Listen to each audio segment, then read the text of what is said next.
I have some quick fire questions. Yes, go on. Best part of your job?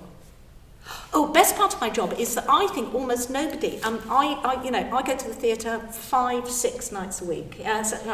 I see lots of stuff that's just so-so, and I see loads of stuff that's really rubbish. But I would say that about once a month, maybe, if I'm lucky, I go to the theatre and I see something that is absolutely astounding, completely astounding, where you kind of come out and sort of float out of the theatre, or may not have actually been in a theatre building. And it's the only way that I could put it is that it's like falling in love all over again. And I think you get exactly the same rush of hormones. And how many people get to do a job where about once a month you have all that rush of falling in love, So I think that's fantastic. Okay. The other thing actually, relating to writing reviews, that comes back, that the reviews I really enjoy writing are the ones where it's only in the act of writing that I really discover what it is I think I feel about something, and that sometimes I end up being very surprised that it's what I think, because it wasn't what I thought immediately when I came out of the theatre last night. Okay. Yeah. What would you be doing if you weren't a critic? Oh, I think I'd be a director, definitely. Yeah? Yeah. Ever wanted to dabble as a director? Well, I wouldn't now, but that's kind of what I started in some ways. I directed, I didn't really do anything at university except direct plays. Funnily enough, never in a theatre. I kind of directed in stairwells, in cupboards under stairs. And so it's kind of sometimes, the fact that I've always been interested in other kinds of theatre as that. And then I just sort of got sidetracked into journalism. Yeah, into that. I think probably, less perhaps you're Michael Billington, who I suspect indeed shot out of his mother's womb with a pen and a notepad. I want to be a theatre critic. I think, I'm good for him. I think it's fantastic, that kind of real passion for it.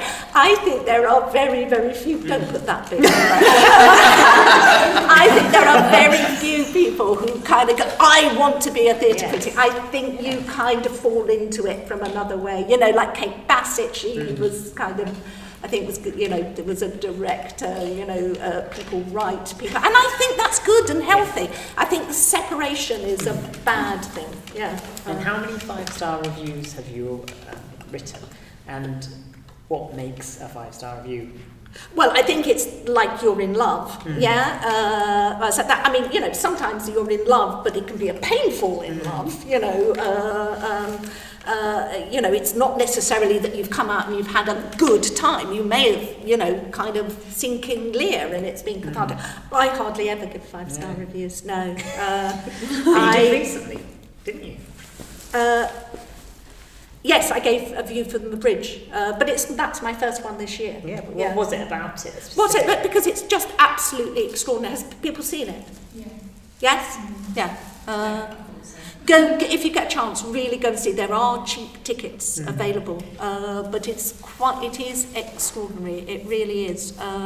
It kind of reinvents Arthur Miller, but it's absolutely true to it. The acting is incredible. Just the way that people are placed on stage. It's directed by Ivor van Hove, whose Antigone is currently at the Barbican, and it's like watching a painting, sort of unfold. The sound is amazing. So it's absolutely fantastic. I think you need to be sparing with 5 stars. Yes. I mean, Libby Purves, who used to be the Times, was like that, and giving away a 5-star, it became called doing a Libby. Yes, because she gave so many away, and of course in the end I think it probably cost her her job, because I probably erred almost too much the other way. I think it's really good to do 5 stars because I think it nails your colours to the mast. But I am always wary about doing that, of overselling something.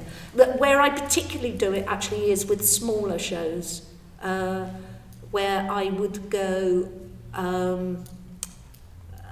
maybe I'll give this, 3 stars at Battersea Arts Centre means something different than 3 stars at the National. It's one of the absurdities of the star system, and whether actually anybody really kind of understands this, because it may be, a piece of really fragile, quite emerging work at somewhere like, Battersea.